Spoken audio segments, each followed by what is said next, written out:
बिस्मिल्लाहिर्रहमानिर्रहीम। अस्सलाम वालेकुम। Welcome to my YouTube channel. तो आज मैं आप लोगों से अंडा फ्राई की रेसिपी शेयर करूंगी। तो यहाँ पर मैंने एक तवे पे 1 टेबलस्पून ऑयल लिया है। तो ऑयल हमारा गर्म हो चुका है। तो अब हम इसके ऊपर एक अंडा डाल देंगे।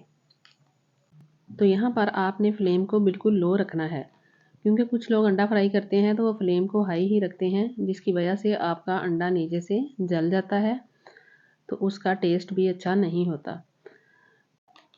इसी दौरान अगर आप चैनल पर नए हैं तो आपने अभी तक हमारे चैनल को सब्सक्राइब नहीं किया तो प्लीज़ हमारे चैनल को ज़रूर सब्सक्राइब कीजिएगा और बेल आइकॉन भी ज़रूर प्रेस कीजिएगा, ताकि हर वीडियो का नोटिफिकेशन आप तक पहुंच सके।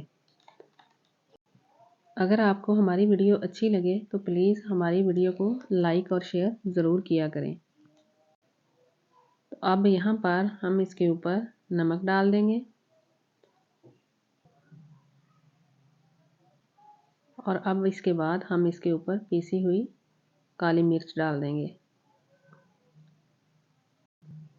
तो आप भी इस रेसिपी को ज़रूर ट्राई कीजिएगा और ज़रूर बताइएगा कि कैसी बनी है। तो यहाँ पर हमारा अंडा फ्राई हो चुका है। तो ये देखिए, अब मैं इसको चम्मच के साथ उठा के दिखाती हूँ आपको। ये देखिए, बहुत ही मज़े का अंडा फ्राई हुआ है। तो अब हम इसको पराठे के साथ सर्व करेंगे। तो दुआओं में याद रखिएगा। अल्लाह हाफिज़।